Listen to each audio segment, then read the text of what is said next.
Alô, alô, gente querida, gente muito, muito linda e boa de Deus. Que você seja muito abençoada, abençoado, mas venha com seu coração completamente aberto. Essa é a condição única. É graça, é tudo simples e puro, mas a gente tem que abrir o coração para acolher e tem que manter o coração aberto para se deixar implantar, penetrar, pervadir pela semente, pela divina semente. Como Pedro diz na primeira epístola dele, pelo divino sêmen que gera em nós a verdadeira natureza divina, que nos dá poder para deixar para trás aqueles vãos comportamentos que os nossos pais nos legaram, juntamente com essa natureza mamífera, animal, predatória, competitiva, briguenta, rascantemente sobrevivente e incapaz, frequentemente, de qualquer que seja o autocontrole, dando permissão para outros passarem, porque toda a nossa condição e treinamento milenares acabou sendo de condicionamento para o enfrentamento, para a briga, para a hostilidade, para tudo.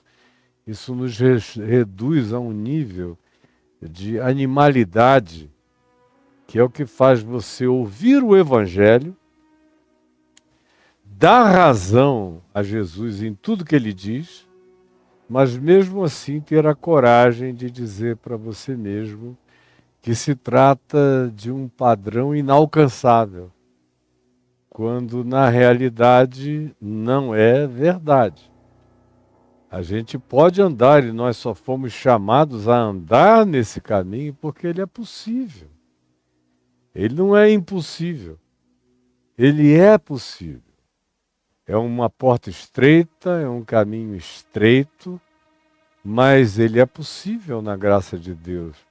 Jesus o fez largo o suficiente para eu e você podermos passar e entrarmos por ele. E como ele disse, eu sou a porta. Aquele que entrar por mim será salvo. Entrará e sairá, tem liberdade e achará pastagem. Eu continuo com você aqui em Mateus, no capítulo 10. Hoje nós vamos seguir do verso 34 em diante. Eu não vou recapitular como eu fiz ontem o que tinha sido dito na semana passada, eu o fiz apenas por causa de 3 dias de intervalo. Mas de ontem para hoje não é possível que você não tenha memória, eu que sou velho tenho, de tudo que eu digo em qualquer época da minha vida, como é que você não tem? Do que você está ouvindo, supostamente com interesse genuíno e verdadeiro. Então, eu dou sequência ao que eu disse ontem. Ontem eu terminei explicando o significado daquele que me confessa diante dos homens, eu o confesso diante do Pai que está nos céus, e daquele que me nega, eu o nego também diante do meu Pai que está nos céus. Eu expliquei como não tem nada a ver com aquilo a que isso foi associado no treino catequético das tradições religiosas da sua vida, como você sempre ouviu naquela hora do encurralamento do visitante dentro de um culto numa igreja, quando ele é convidado a receber a Jesus naquele dia, naquela hora, do contrário, ele está negando Jesus diante do Pai. Coitado. Você viu que Jesus estava dizendo isso a uma categoria muito especial de pessoas. Não a quem estava levando um susto acerca da existência da realidade dele, ou da palavra, ou do ensino dele. Não, ele está falando isso com os seus discípulos, os seus 12 apóstolos, os seus chamados e enviados, aos quais ele vem instruindo minuciosamente sobre o que eles encontrariam na jornada, no caminho. E isso tem a ver com gente como eu, como você, com quem já não leva um susto com o Evangelho. Eu, por exemplo, estou absolutamente enquadrado dentro disso aqui. Não tem como negar Jesus, a palavra dele, a consciência que ele produziu em mim. Eu só vivi, em tese e em parte, cerca de 18 anos e meio, sem carregar essa força de consciência esmagadora do Evangelho na minha vida. No mais, toda a minha existência tem sido debaixo desse jugo suave, desse fardo leve, dessa consciência profunda, desse significado inafastável e inquestionável do Evangelho de Jesus. Então, eu não tenho desculpa. Eu não tenho pretexto, nem quero ter. Eu confesso e vivo para confessá-lo.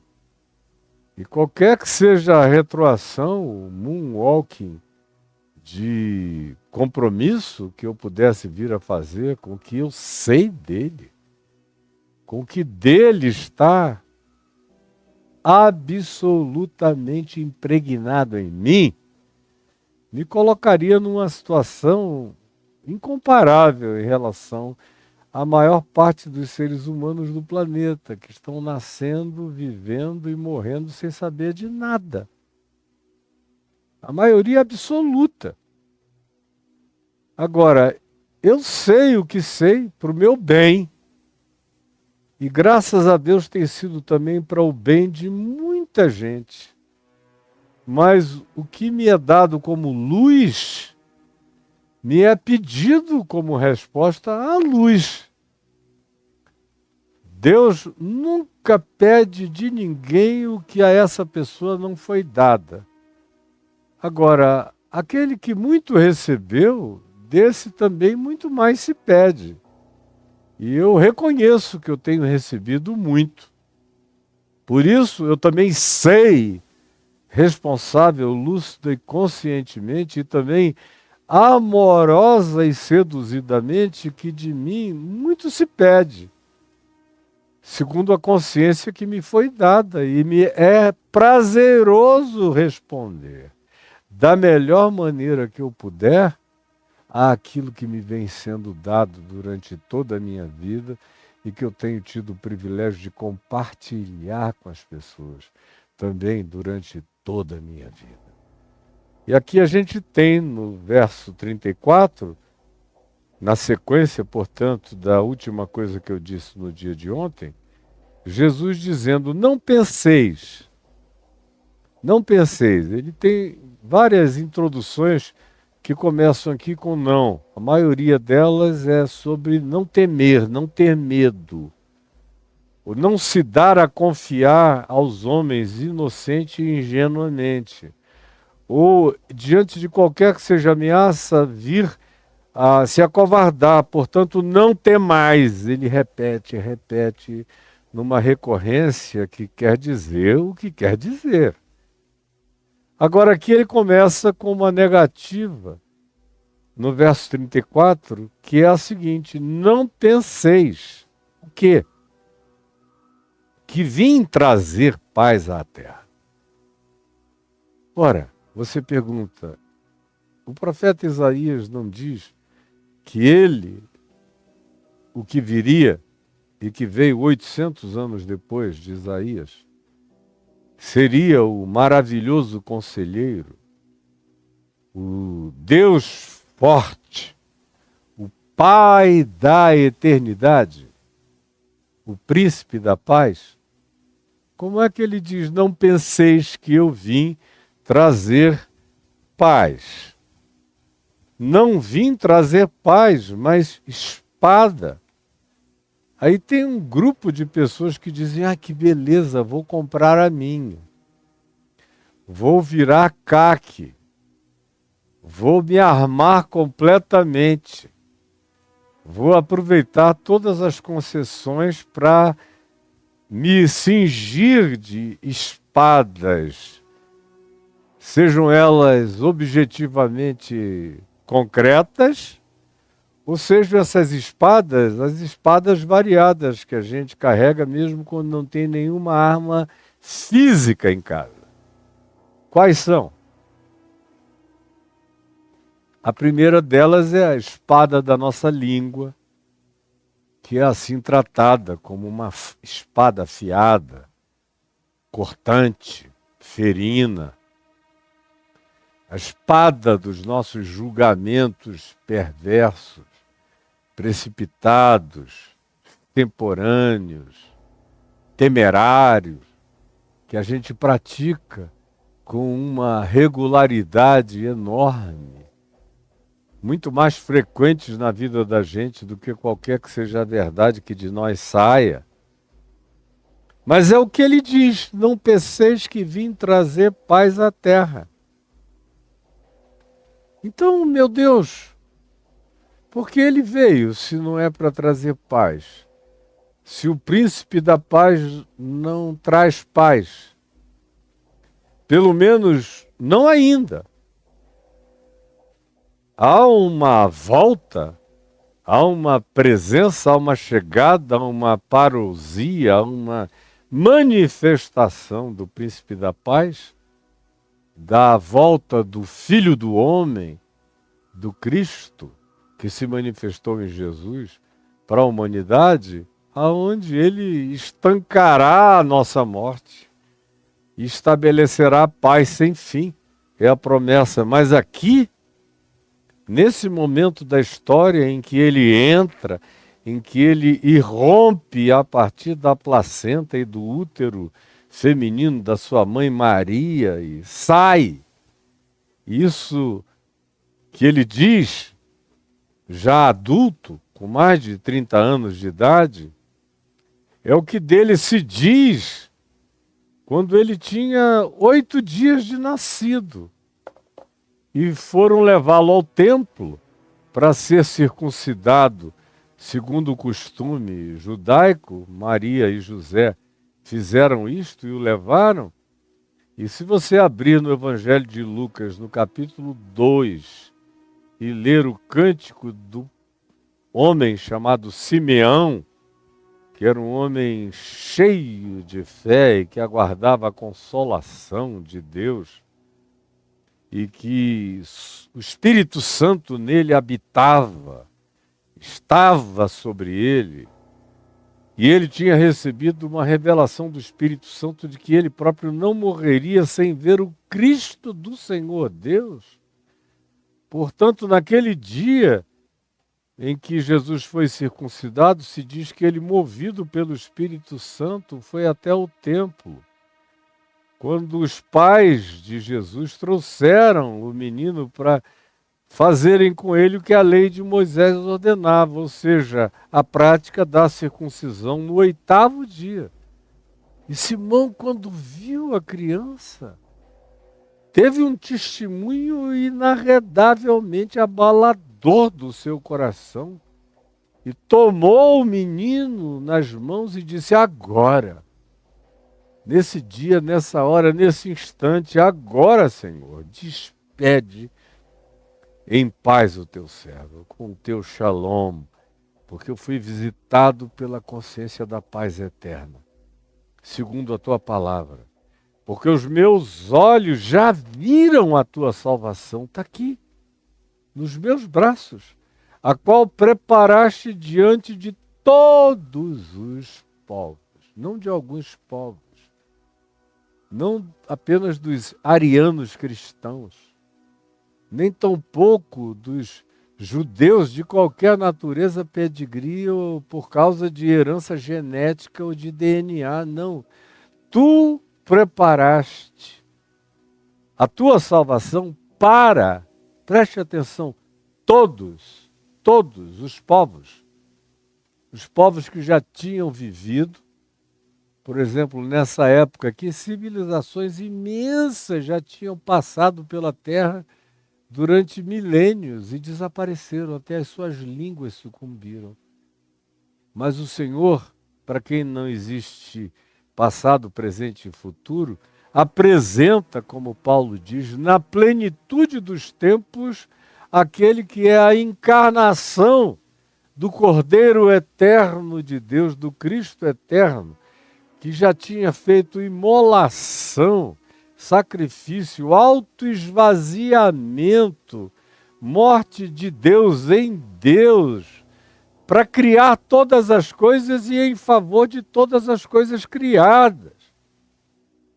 Portanto, eu, diz ele, Simão, estou diante daquilo que tu preparaste. Ou seja, que é uma premeditação que está deliberada por Deus a fim de socorrer, de alcançar todos os povos, não apenas os presentes e os do futuro, mas de qualquer outro tempo. Sim, eu estou vendo a luz que tu criaste para a revelação aos gentios, ou seja, ao grupo que não tem nada a ver com o judeu, nem com Abraão, nem com essa informação, que não sabe de nada. Essa é a luz da revelação, esse é o Apocalipse, esse é o tirar do véu, essa é a graça que tu unilateralmente trazes. Porque Deus estava em Cristo, como Paulo diz em 2 Coríntios, no capítulo 3, reconciliando consigo mesmo unilateralmente o mundo. Essa é a luz para a revelação aos gentios e para a glória do teu povo de Israel. Ou seja, não é nem para a glória do povo de Israel, é para a glória do teu povo em Israel. Entre os de Israel. Não bastava ter aquela bandeira, tinha que ter mais do que a bandeira, tinha que ter um coração dentro daquele povo. Tinha que ser para a gente que tinha um coração como o de Simão, Simeão, Ana e vários outros. Sendo que nos evangelhos as maiores demonstrações de compreensão, de entendimento de quem era Jesus, veio de romanos, de samaritanos, de pagãos, gentios, de onde hoje é o Líbano, e naqueles dias era a terra de Tiro e de Sidom. Enfim, uma quantidade enorme de exemplos eu teria a dar, mas a gente tem um tempo limitado. Portanto, os meus olhos viram essa salvação. E estavam o pai e a mãe do menino admirados do que dele se dizia, porque a profetisa Ana tinha falado também coisas extraordinárias. E Simeão os abençoou e disse a Maria, particularmente, mãe do menino: eis, preste atenção, que este menino está destinado, definido, designado, tanto para a ruína, como para levantamento de muitos em Israel, e para ser alvo de contradição o tempo todo, de conflito, de interpretação errada no meio das certas. Para uns ele é revelação de graça, para outros ele é o véu do entorpecimento cognitivo, do bloqueio definitivo, dependendo do que o indivíduo carregasse no coração.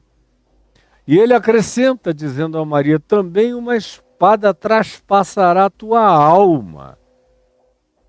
E ele veio para ser objeto de contradição, como a palavra de Deus o é, que é a espada afiada de dois gumes, como diz a Epístola aos Hebreus, no capítulo 4, no verso 12, que ela é a espada afiada de dois gumes, que é apta para dividir, para fazer as coisas se revelarem, para trazer a lume.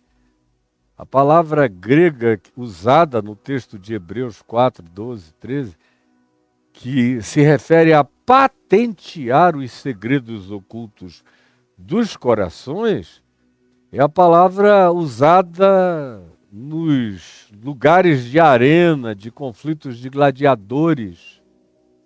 Quando alguém vencia e pegava a cabeça do vencido com o cabelo e virava a cara dele para a luz, para a assembleia, para o público, e especialmente virava a cara vencida dele para o imperador, para o César da hora, para o Kaiser do momento.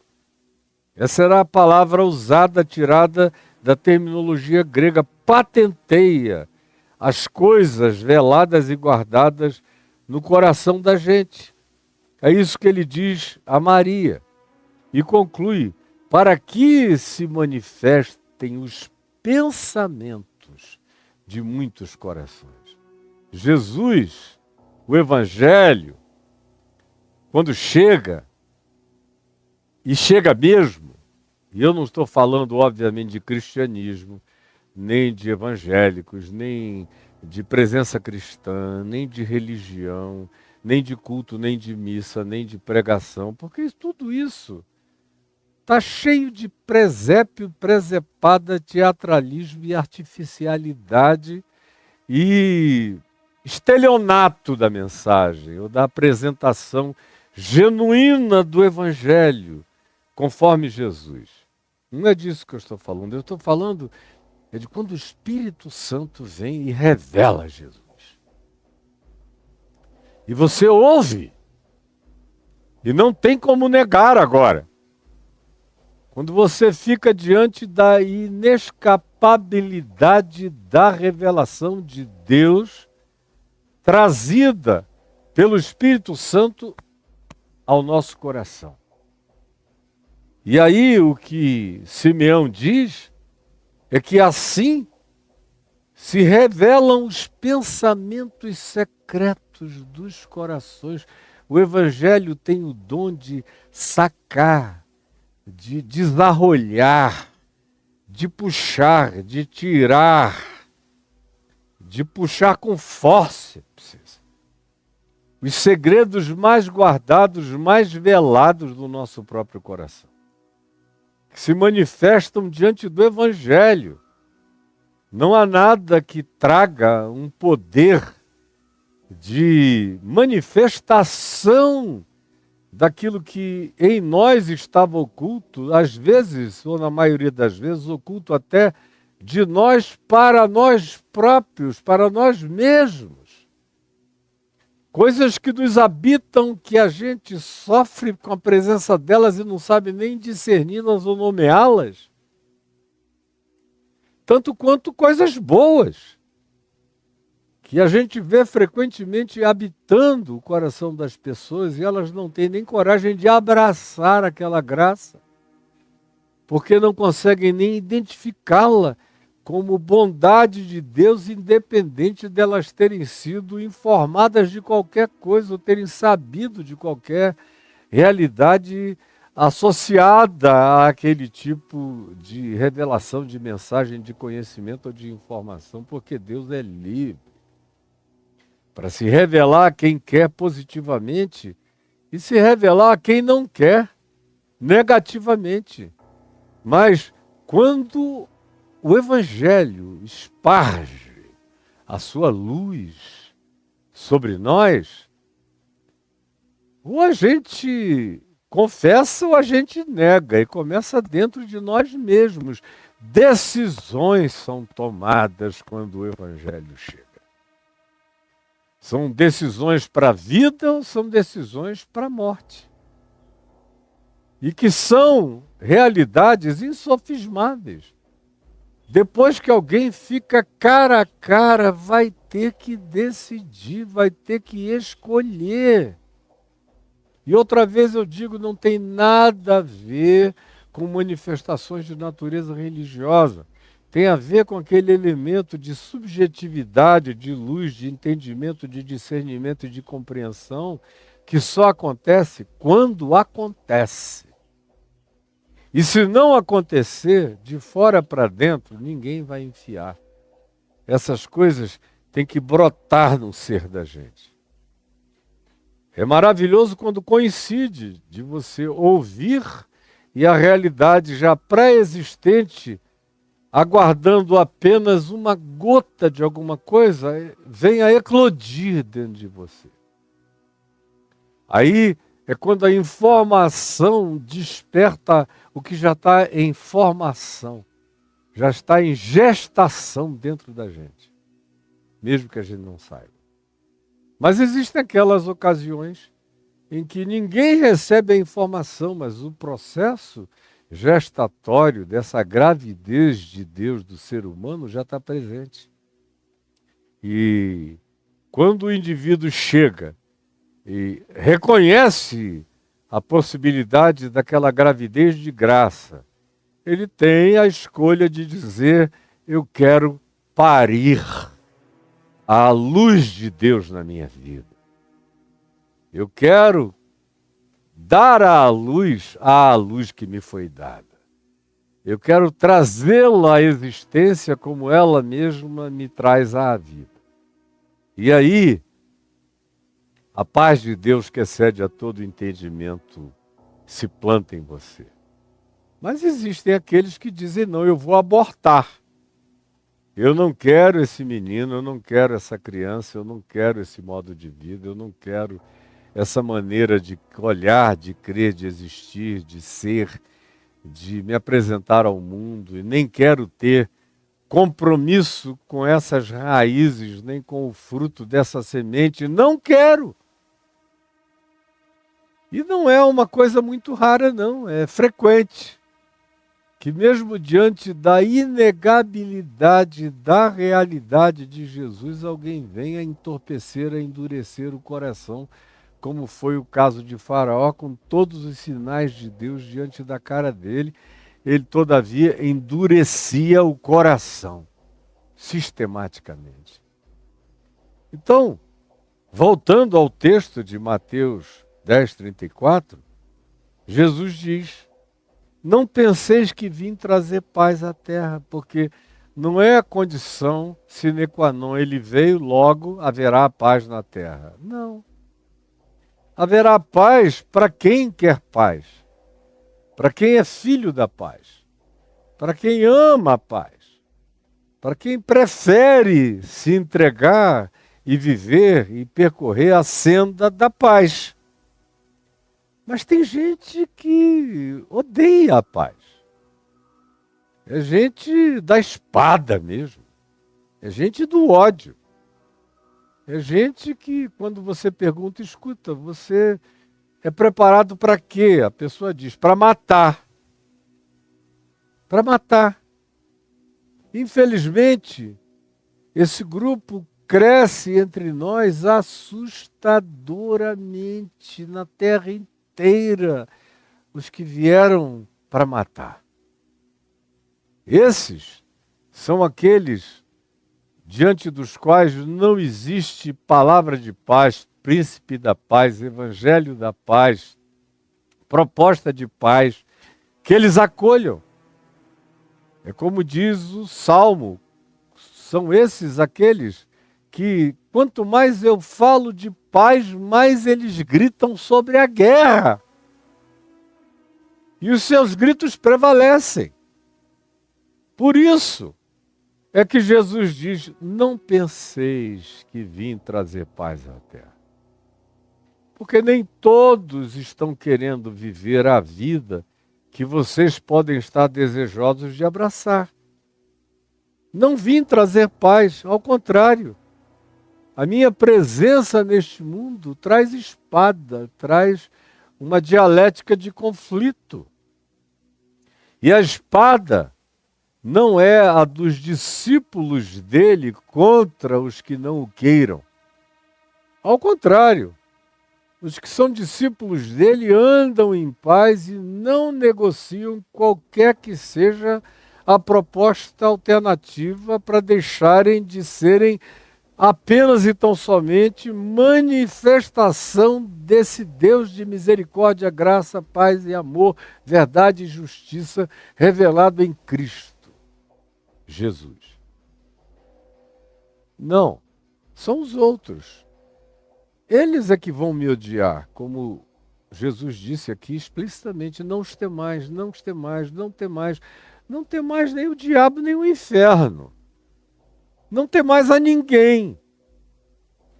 Carreguem no coração apenas a certeza do temor de Deus, que é uma amorosidade reverente para com a realidade insofismável de Deus sobre a vida e a consciência de vocês. Quanto ao mais, quanto aos demais, não temam a ninguém. E aí se torna uma situação em que eu não ofendo, eu não puxo da espada, eu não proponho a guerra, eu quero a paz, eu ando na paz, sou filho do príncipe da paz, represento essa bandeira que está sobre mim, que é o amor, e vivo para ela. No entanto, quanto mais eu assim sou, eu assim seja, tão mais odiado, reprovado, ou perseguido, antagonizado, ou desprezado, ou rejeitado, eu virei a ser. Mas é assim mesmo, nada novo. Foi o que o apóstolo Paulo, eu repito agora nessa sequência aqui de Mateus 10, talvez pela 10ª vez, esse texto de Paulo a Timóteo dizendo: pois todo aquele que quer viver justa e piedosamente em Cristo Jesus será perseguido.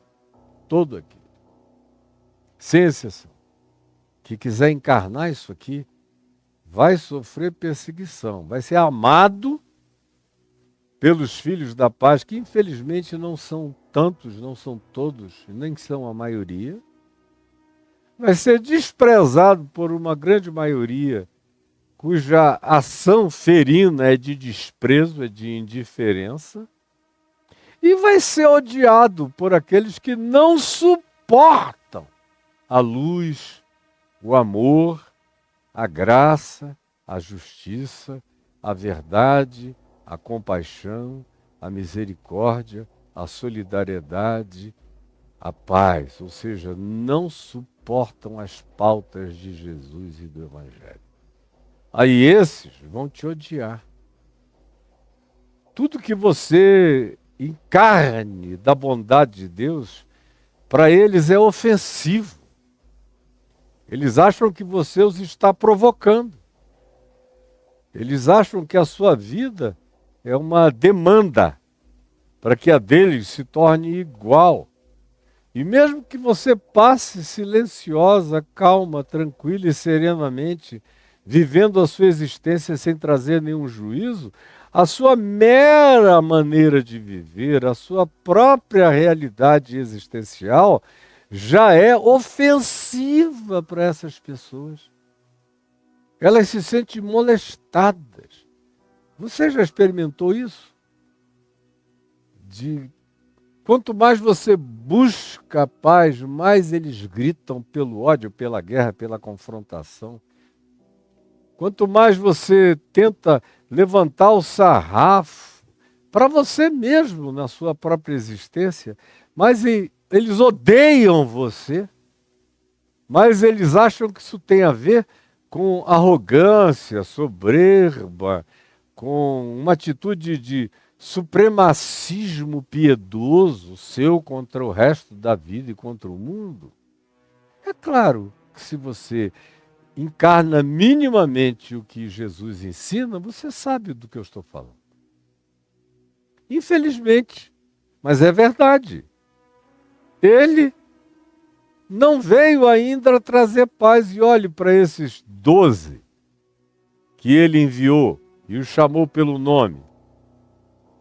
E olhe para aqueles que a esses 12 foram acrescentados no curso da sequência histórica, como é o caso mais eminente do que o de qualquer outra pessoa, o caso de Paulo, de Saulo de Tarso, de Paulo o apóstolo.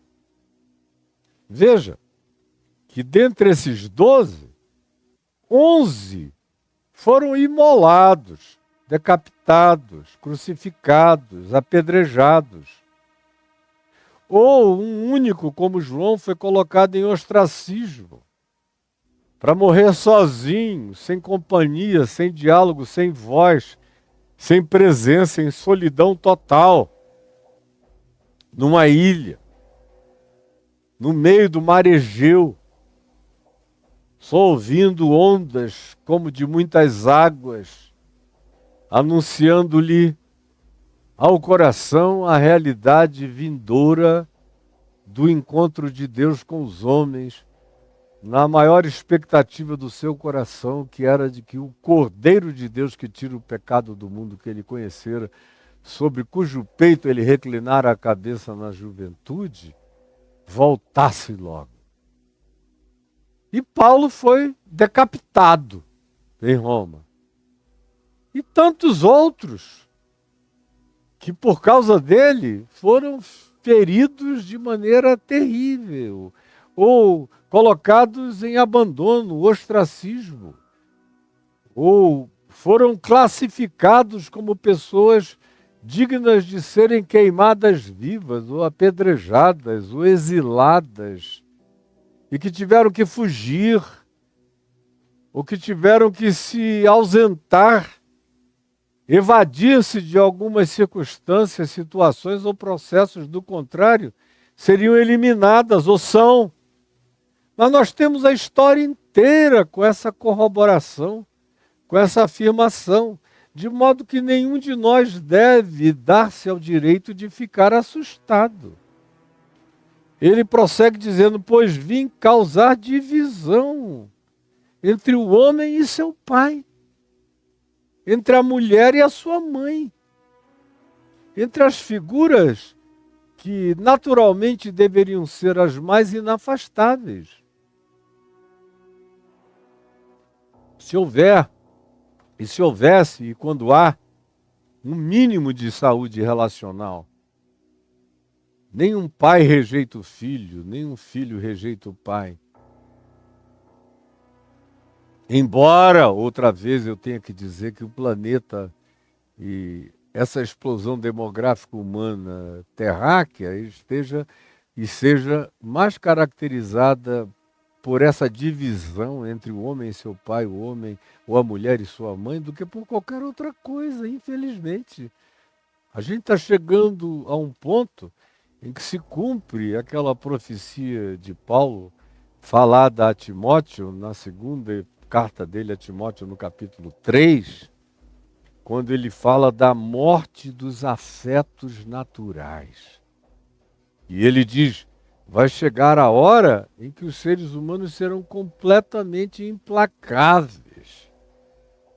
Que o fato de alguém ser filho ou o fato de alguém ser pai não vai explicar ou justificar ou criar circunstância de afabilidade, de enternuramento, de acolhimento natural, porque haverá, nessa mesma época, nesse mesmo tempo, a crescente manifestação da morte das afetividades, das afeições naturais, que você encontra até entre animais e deixa de encontrar entre humanos, que supostamente foram criados ou deveriam possuir a imagem e semelhança de Deus, mas cuja imagem e semelhança está totalmente ofuscada, morta, praticamente liquidada na maioria dos humanos. O que ficou foi apenas o racionalismo, o logicismo funcional. Mas a morte de Deus acontece à medida em que o amor morre em nós, Deus se esvai com o amor que em nós acaba. Porque Deus é amor.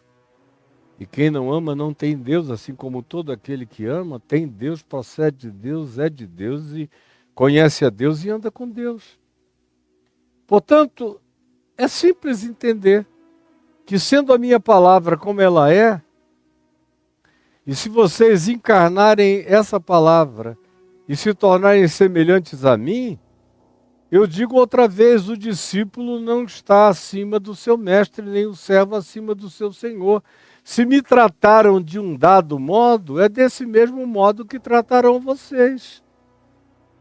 Pois vim causar divisão entre o homem e seu pai, entre a filha e a sua mãe, entre a nora e a sua sogra, entre aqueles que são dos vínculos mais íntimos.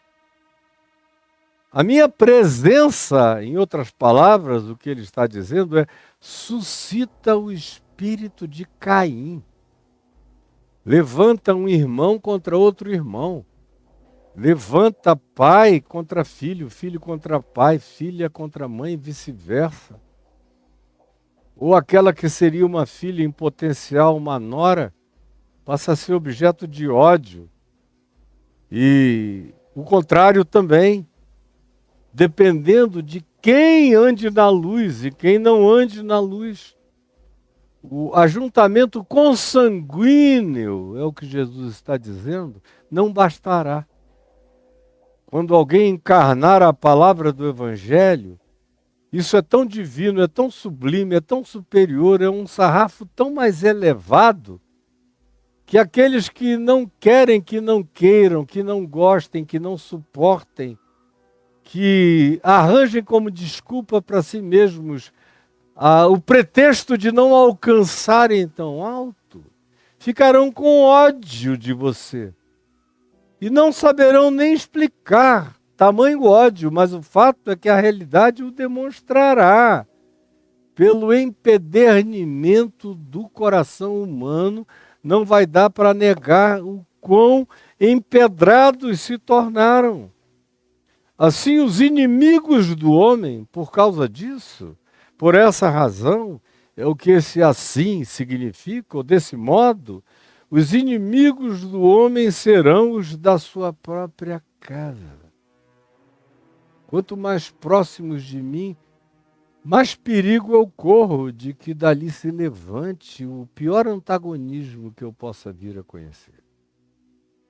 E eu sei que tem pessoas me assistindo aqui, cada dia menos gente, com chance de dizer: está acontecendo isso comigo, porque a maioria desistiu da paz. Eles são cristãos de Araque, seguem o cristianismo que é em si algo de Araque, e vão a igrejas de Araque, e conhecem mensagens daquele grupo local que não tem nada a ver, frequentemente ou infelizmente na maioria das vezes, não tem nada a ver com Jesus, com o Evangelho, com o que ele ensinou, viveu, encarnou, gestuou, praticou e nos ofereceu como boa nova para ser por nós experimentada, provada e vivida. Então, a inserção dessa presença é chocantemente tratada com refratariedade por uma quantidade crescente de pessoas. Assim, os inimigos do homem começam dentro da sua própria casa, no ambiente da sua própria família. Como eu ouço crescentemente as vozes de testemunho de pessoas dizendo: lá em casa está insuportável. A dissensão, o gap, o abismo, o fosso, a cunha, o lugar de separação cada vez se alarga mais, se avulta mais. E as pessoas se encontram menos. E tem menos chance de pacificação relacional. A partir da experiência mais sublime, eu não outra vez repito, não estou falando da religião cristã, eu estou falando da experiência simples do Evangelho de Jesus na vida. Tanto mais quanto isso aconteça, e hoje em dia eu já disse, isso tem acontecido cada vez menos, essa inserção do Evangelho na vida e a vida no Evangelho, mas quando acontece, a gente experimenta imediatamente, surpresa e chocadamente, o fato de que a realidade que eu estou melhorando está piorando a minha relação com as pessoas que deveriam estar alegres com a minha melhora, com a graça de Deus em mim, com a minha libertação, porque os inimigos do homem, quando o Evangelho não chega junto, na mesma proporção, medida, intensidade, e minimamente na mesma compreensão, quando isso não acontece, essa maravilha celestial que chega a mim ou a você, dependendo do ambiente, se não houver, como Jesus diz recorrentemente no contexto antecedente, filhos da paz nesse lugar, nessa casa, nessa família, tanto mais quanto você chegue carregado dessa paz de Deus, dessa paz de Cristo, mais provocação você vai ter, mais antagonismo você vai receber em qualquer ambiente dessa vida. E aí ele prepara o coração dos discípulos. Em outras palavras, ele está praticamente dizendo, sabendo disso, ou por causa disso, ou tendo consciência dessas coisas, é que eu digo a vocês que quem ama a seu pai ou a sua mãe mais do que a mim, não é digno de mim. Não vai aguentar.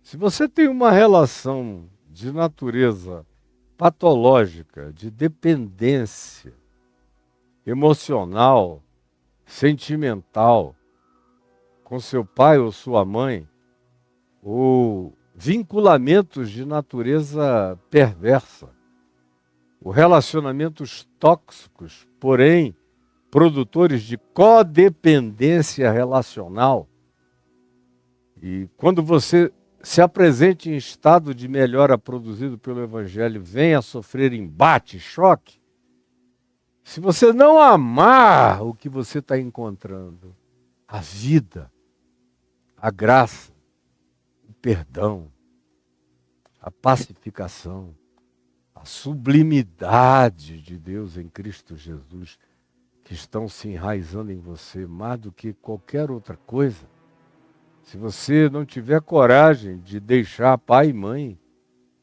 e se casar com o Evangelho, e se casar com o Cordeiro de Deus que tira o pecado do mundo, e se casar com o amor, e se casar com o perdão, e se casar com essa nova e linda e incomparável maneira de viver. Se você não se casar, está me vendo aqui? Se você não se casar com essa linda e maravilhosa maneira de viver, vai ficar chocado quando quem quer que seja da sua casa coloque como condição para a sua vida e continuidade no meio deles que você desista. E muita gente desiste. Inclusive no meio de famílias cristãs, ou no Ocidente, pautado pelo cristianismo. Eu vejo aqui, no curso desses muitos anos de pregação do Evangelho simples, para milhões de pessoas, a quantidade de gente que já me falou por cartas, textos, e-mails, nos últimos 10 anos, por áudio, por vídeo, e por todos os modos possíveis, e pessoalmente, em todos os lugares, que me dizem, olha, eu encontrei o Evangelho, eu nasci cristão, mas eu encontrei o Evangelho que você prega e ensina, com essa pureza, simplicidade, clareza e luminosidade, e eu quis de todo o meu coração, ele me preencheu e me plenificou, e meu Deus, a minha família inteira está dizendo que eu estou seguindo um falso profeta, o diabo, a mentira, o engano. E o que eles eles veem em mim é melhorar, é me tornar mais generoso, mais misericordioso, mais perdoador, menos brigão, o silencioso de todo e qualquer conflito. Mas quanto mais eu assim me torno, eu assim sou, mais eles me hostilizam. Parece que eles querem que eu volte para aquele estado de crença nervosa, aflita, perdida, angustiada, na qual eles viveram e vivem. e não suportam que encontre essa pacificação generosa na tua graça, na graça de Deus em Cristo. Conforme você vem ensinando, eu ouço isso o tempo todo.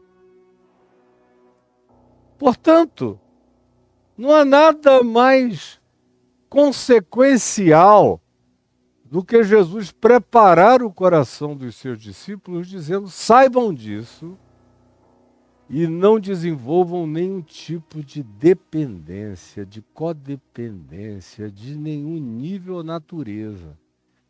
Com pai, com mãe, com família, porque vocês podem sofrer as dores mais impensáveis. E pode ser que venha a ser demandado de vocês, que vocês abandonem aquilo que é a fonte da vida, que é o significado da vida, que vocês encontraram. E os inimigos do homem serão não apenas os da sua própria casa, mas muitas vezes os da sua própria casa, no ocidente da terra, são cristãos, que se tornaram filhos da religião e que odeiam o Evangelho. Na sua simplicidade, na sua desconstrução, na sua desmobilização estrutural, na leveza que ele propõe, na graça que ele traz, no perdão interminável que ele nos coloca como projeto de existência a ser praticado no nosso coração todo dia. Isso que é tão lindo, é tão bom, é tão sublime, é tão divino, para quem não quer experimentar, para quem não gosta de amar, é insuportável. Eles preferiam você hostil, perverso, arrebentado, perdido, odiento, mas dizimista. Mas mentindo de cantar louvores a Deus. Mas fazendo parte de uma assembleia de mentirosos, andando com o povo da mentira, do que experimentando a verdade de Deus, mesmo que numa imensa solitude, porém sinceramente pacificadora e carregadora dos efeitos mais benfazejos de Deus para a sua vida. Eles não estão interessados no seu bem, mas em que você não rompa a imagem e semelhança deles. E na maioria das vezes a imagem e semelhança deles é aquilo que, se você a abraçar, vai matar você, vai intoxicar, vai envenenar, vai destruir você.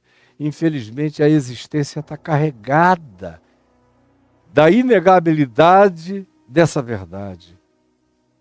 Quem ama seu pai ou a sua mãe mais do que a mim não é digno de mim. Quem ama seu filho ou sua filha mais do que a mim não é digno de mim. É o mesmo Jesus que manda eu amar a todos, perdoar a todos, acolher a todos, amar o inimigo, orar por aquele que me persegue. Ora, se eu sou chamado a fazer assim com os inimigos distantes, eu sou chamado a amar também os inimigos íntimos. Pai, mãe, irmão, irmã, sogra, nora, podem se tornar meus inimigos. E eu não vou odiá-los jamais. Eu vou amá-los sempre. O Evangelho me ensina a amar e orar por inimigos estranhos e distantes, quanto mais por esses inimigos que estão debaixo do telhado onde eu cresci, aonde eu posso ainda ter que estar tomando a minha água, aonde eu parto o pão e tome o meu café, o meu vinho, a minha comida, o meu suco, o meu alimento. Quão horroroso é isso, mas eu tenho que me vestir de amor. De outro lado, eu só consigo fazer isso quando eu amo mais a Jesus do que a pai, mãe, filho, amigos íntimos ou de qualquer natureza. Para eu ter esse recurso, preste atenção aqui para mim, olha para mim. Para eu ter esse recurso de suportar, eu preciso amar a Jesus mais do que a pai, mãe, filho, amigos ou qualquer pessoa de qualquer natureza. Senão eu não terei a força para perdoar sempre, para não carregar ódio, para não me deixar envenenar, não me tornar inimigo deles que se inimizaram contra mim. Eles vão me odiar sozinhos. Eu não carrego dentro de mim nenhuma dependência. Eu os amo.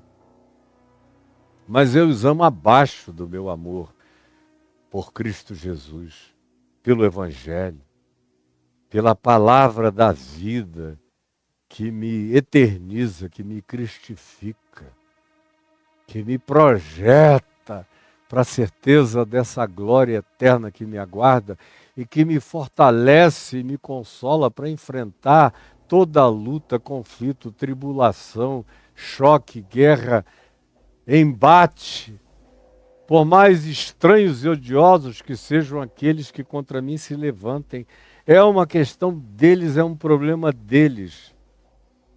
Eu amo a Cristo mais do que a minha própria vida. Por isso eu não vou negá-lo na minha vida por nenhuma circunstância ou por causa de nenhuma pressão. E vou andar livre. E olhe, escute bem, e vou andar livre.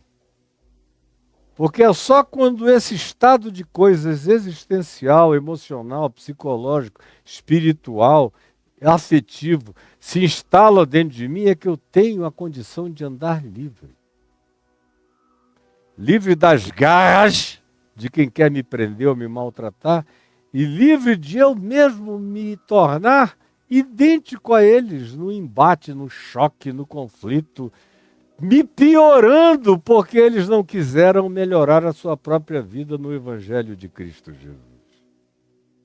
E quem não toma a sua cruz, e muitas vezes a minha cruz é também constituída desse tipo de conflito, de embate. Muitas vezes a minha cruz implica na constatação dessas realidades. A minha, por exemplo, está carregada disso. Quanto mais velho eu fico, eu tenho menos a falar sobre cruzes interiores ou negações que eu tenha que fazer todo dia. Não, isso era coisa da juventude. Quanto mais velho eu fico, menos disso existe em mim, por milhões de razões. Mas o fato é que quanto mais velho eu fico, menos conflitos eu tenho dentro de mim, mais profundo é o meu estado de pacificação serena. E mais eu percebo que o tomar da cruz tem muito mais a ver na minha presente existência com aquilo que o mundo pensa de mim, com o que a religião fala a meu respeito, com o que pessoas as mais variadas, por razões ou não razões, mas para eles são supostas razões distintas, vêm a dizer, pensar ou sentir a meu respeito. E me cabe tomar a cruz e seguir. Eu fui abundantemente advertido de que assim seria. Jesus não me deixou com direito a surpresa alguma, eu sei como é. E você deve saber também. Você deve saber também. Você aqui deve saber também. Entendeu? Você aqui deve saber também. E olha só como ele prossegue. E quem não toma a sua cruz e vem após mim, e me segue, e anda conforme eu ando, e pratica a boa nova, conforme de mim ela sobeja, não é digno de mim. Se você botou a mão no arado, como Jesus mesmo diz, não olhe para trás.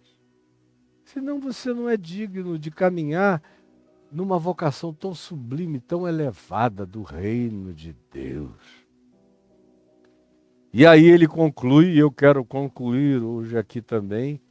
Meu neto Mateus está sentado ali me esperando, eu quero gozar a companhia dele nesta tarde. E o verso 39 conclui dizendo: quem acha a sua vida, quem pensa que achou, uau, agora eu sei o que é viver. Quando você pensa que viver é comer todo mundo, é satisfazer os seus caprichos, é não respeitar o direito do outro, é sair julgando do jeito que mais torpemente lhe interesse. Quem pensa que achar a sua vida é buscar em primeiro lugar o seu dinheiro, a sua grana, a sua riqueza, a sua prosperidade material, conforme os coaches da mentira e do engano têm ensinado a vocês, conforme a teologia da prosperidade. Quem acha que achar a sua própria vida é perder todo o escrúpulo em relação a buscar, acima de tudo, domínio, controle, poder sobre a vida dos outros, especialmente dos que têm menos força que você.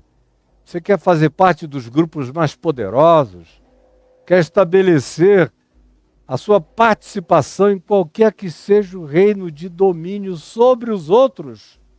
Não importa qual seja a natureza da guerra, do conflito ou do embate, qualquer que seja a guerra, de qualquer nível, objetivo ou subjetivo, tem gente que pensa que é esse prevalecimento que é encontrei a vida, que é a descoberta de poder, o que valida você. Aí Jesus diz, se você pensa que é assim, se essa é a concepção que você desenvolveu, quem acha a sua vida desse modo e dessa forma, perdê-la-á. Já era. Bau. Tchau, cara. Você perdeu. Você tem apenas uma existência. Nada além de uma existência que vai da morte à sepultura. Você mesmo, se continuar assim, acabou. Quando morrer, morreu. Já era para você. Já era. Quem pensa que achou a vida neste mundo, conforme as valorações perversas, desumanas, inumanas, arrogantes, soberbas, ilusivas, premeditadas deste mundo, quem crê nessa filosofia de controle, domínio, ascendência, superioridade, fama e aparecimento, perdeu a vida. Se é esse o seu caso, Jesus disse, infelizmente já era. Todavia, tem uma outra via, tem um outro caminho, para o qual eu sou chamado e você também. Todavia, aquele que perde a vida por minha causa, por causa do Evangelho, para quem os outros olham e dizem, ai, coitado, coitada, podia estar ganhando tanto dinheiro, podia estar milionário, mas é cheia de escrúpulos em demasia. Podia, o que é que custa, meu Deus? Usar o nome de Deus para se refastelar. Se Deus é bom, Ele vai até gostar. Não importa qual seja o argumento que você tente usar para se auto-enganar ou para enganar os outros, você só está enganando e sendo enganado à medida em que pratica assim. Porque o vaticínio e a conclusão e o juízo de Jesus são inapeláveis. Quem assim procede, perde a vida.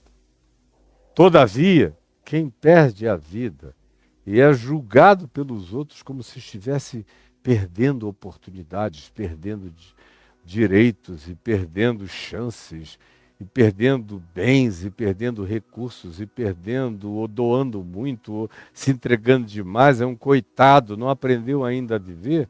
Jesus, no entanto, todavia, Jesus diz, aquele que perde a vida por minha causa, ou por causa do que comigo aprendeu e encarnou, vive e manifesta, este achá-la-á. Achará a vida para a própria eternidade. Neste mundo, viverá em abundância, mesmo que não tenha nada. Ontem eu estava pensando pela trilionésima vez na misericórdia de Deus na minha vida aqui. Não tenho dinheiro aplicado em lugar nenhum, não tenho dinheiro no banco, não tenho poupança, não tenho nada.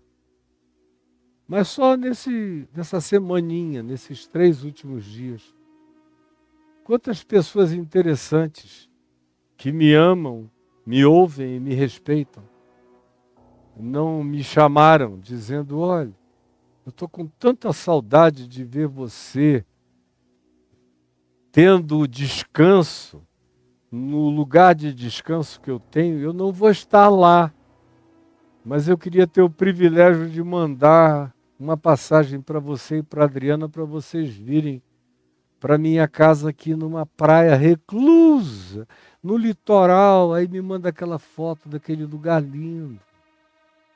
Vem para cá, eu mando buscar, e vai ter gente aqui para cuidar de vocês só têm que descansar e dormir e viver. Quanto custa isso se você for comprar? Para mim nunca custou nada. A minha vida inteira eu fui tratado de maneira muito linda por aqueles que, por amor ao Evangelho, me amam. Me amaram e me amarão. Como um outro que possui um resort maravilhoso, difícil, que seria inacessível para mim, com o que eu tenho, com o que eu possuo, com os meus recursos pessoais que não existem.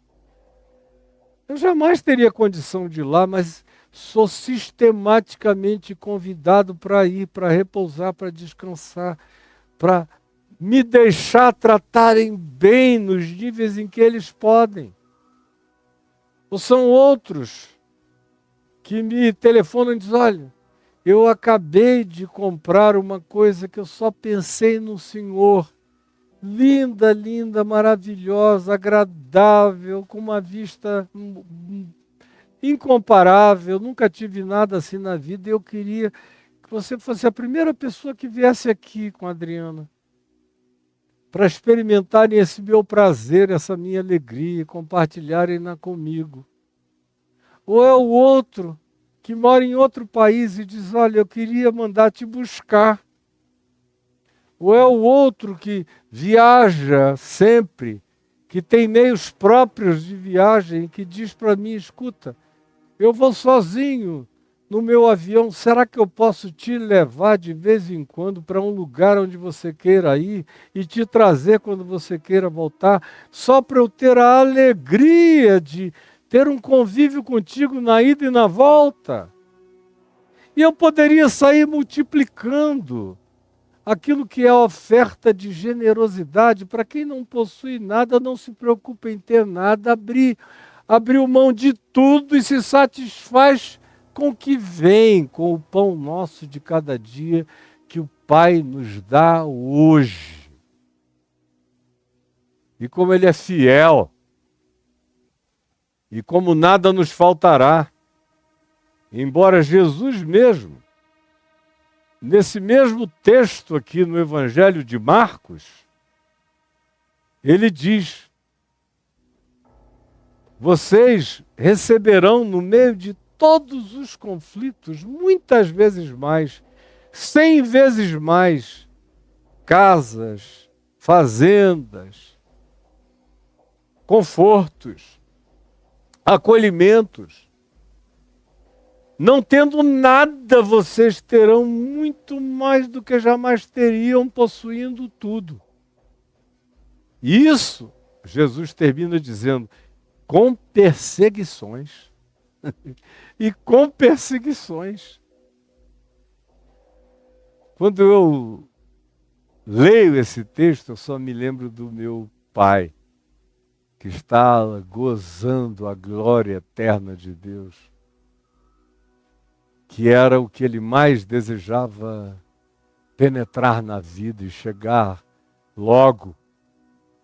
Ele passou os últimos 10, 15 anos da vida dele dizendo, estou sentindo uma coceirinha aqui nas costas.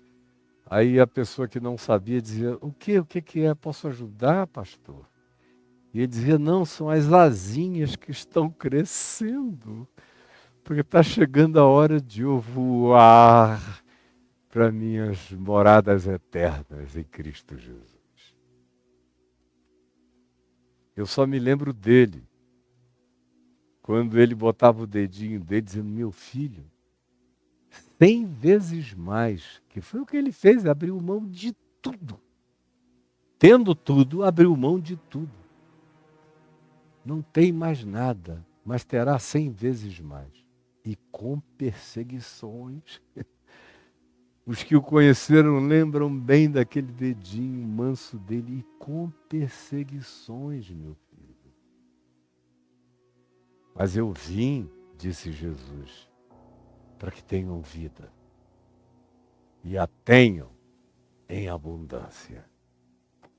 Apesar de qualquer coisa, apesar das possíveis perseguições.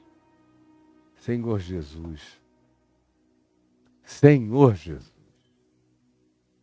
eu peço que a tua palavra, não outra, mas a tua, cause essa gravidez no nosso coração. Para que os pensamentos secretos da nossa vida venham à luz. E a gente escolha Jesus. E a gente escolha o Evangelho. E a gente escolha a vida conforme tu propuseste que ela seja e que ela fosse para cada um de nós. Eu confio em ti, no poder do Espírito Santo, de trazer continuamente o convencimento da verdade, da justiça, do juízo, e da graça e do amor de Deus para o coração de todo aquele que queira, que deseje e que se abra para te acolher. É o que eu te imploro, em teu nome, Jesus. Amém e amém. O TikTok já foi, significando que 1 hora já esgotou lá. Eu tenho aqui para você um QR Code aqui em cima, que você está vendo, bem aqui, né? Bem aqui eu botei a minha mão nele. E aí você só tem que, de fato, apontar o seu celular para esse QR Code e abrir lá o lugarzinho dele. Quando você chegar nele e o abrir, aí o que vai acontecer? Você vai clicar e ele, deixa eu ver aqui, está abrindo para mim. Oi? Aí ele vai te jogar para dentro desse ambiente. Quando você o abrir, tá vendo o ambiente aí? Ó, aqui para mim está já entrando. Opa, isso. Abriu. Tá vendo? Como abriu para mim, abre para você. Clique aqui para fazer uma contribuição, está escrito. Aí você entra e tem o Banco Santander, Banco do Brasil, para depósito ou transferência bancária. Embaixo tem Visa, Mastercard, American Express, Diners Club International, cartão Elo. Para você que prefere usar o cartão de crédito para fazer sua doação para o meu ministério da palavra. E para eu poder honrar os meus compromissos junto àqueles que trabalham, me ajudando, me servindo, para que tudo possa chegar até você e a milhares de outros tantos. Logo abaixo você vê o PagSeguro da UOL, que é para você fazer também depósito e transferência e contribuições. E para quem mora no exterior, você que está me vendo no exterior, e são milhares os que me veem no exterior, tem o PayPal para você aqui, para você fazer de fora do Brasil a contribuição que você queira para o nosso ministério. Basta clicar que você chega no ambiente, você diz, escolhe, entra. No caso do PayPal está aqui, ó, seja um parceiro na divulgação do Evangelho e construção do Reino de Deus. Ok, você escolheu o PayPal. Aí tem aqui, pagar agora. O cara vai lá, clica, só é seguir as instruções. Aí tem aqui o que você tem que minimamente preencher e fazer. É óbvio para todo mundo que está aqui comigo sabe usar todas essas coisas. Faça isso, portanto, e ajude esse ministério. Porque nos meses em que a gente não atinge o alvo, ele não diz para mim, mas outra vez, há uns 20 dias, eu fiquei sabendo que é o Edivaldo, que tira lá da empresa dele, que não é grande, que não tem nada sobejando, que paga as contas com honestidade sincera e acurada e não tem nada sobrando. Ele vai lá e faz o esforço, ou vai a um banco, tira e completa, e não me diz nada, nada, nada. E eu fico sabendo, às vezes, por terceiro, quando isso acontece, às vezes já meses depois. E se eu for falar em fazer qualquer tipo de retorno para ele, ele não aceita. Mas é totalmente desnecessário. Porque você existe. Porque você está aqui. E você não é um só, são milhares de você que podem ajudar para que isso não precise acontecer. Eu conto, portanto, com você. Se você diz, eu perdi, não. Você está no YouTube, né? É só chegar esse vermelhinho para o lado aí, ó, atrasa um pouquinho, volta 5 minutos, pega, frisa, copia, anote, sem falar que tem um Pix passando aqui o tempo todo, que é o que o pessoal mais usa. É tão fácil. E você pode usar também o nosso Pix com o CNPJ, vai cair lá na conta da Elde, que é administrada pelo meu querido Edivaldo. Então, faça o seu Pix, ajude. Eu não vou dar explicações, porque se até aqui você não concluiu a razão, então você está para além da possibilidade de qualquer compreensão. E também você vê passando aí um Pix que carrega o meu nome, o da Adriana, assim, esse aí é outra coisa. O anterior tem a ver com o meu ministério. O que entra no meu ministério não é para mim. O que é para mim é para mim. O que é para o meu ministério, daqui de mim para o meu ministério, foi o caminho que eu fiz a vida inteira. De mim, botando lá. Agora, de lá, botando em mim, esse caminho não existe. E hoje, muito menos. Mas se você olha aí, como alguns amigos me pediram, bota um Pix. Porque pode ser que tenha gente querendo fazer isso diretamente também, ajudando você e a Adriana. Então tá aí. Para quem queira, tá o Pix explicitado. Não precisa dizer o que é um Pix para você, não é? Mas, como eu digo todo dia, o que me dá alegria mesmo é ver você escrever caiofabioexclusivo.com.br, digitar aí no seu navegador, escrever o caiofabioexclusivo.com.br, aí glupt, vira para essa página de cursos, você entra nela imediatamente. E aí você tem, não pense em descontos especiais, que isso aí não tem nada a ver comigo. Eu, infelizmente, tenho que vender esses cursos, porque eles custam para fazê-los chegarem objetivamente até você. Mas o primeiro deles, e disparado, o que é mais objeto de procura das pessoas, é o Reconexões, que são 200 aulas de 10 minutos cada uma, que começa lá no princípio criou Deus os céus e a terra, viaja pela revelação de Deus às pessoas, à humanidade, chega ao clímax disso, que é o Evangelho, te leva posteriormente às coisas mais imprescindíveis da consciência de Cristo em mim no Evangelho, e conclui com a destinação eterna do meu ser e do seu ser, da glória que nos aguarda, está aí no Reconexões. Ao lado dele, você tem o Jesus, a chave hermenêutica, que é para aquele pessoal que chega para mim há 51 anos dizendo: Caio, eu não consigo entender.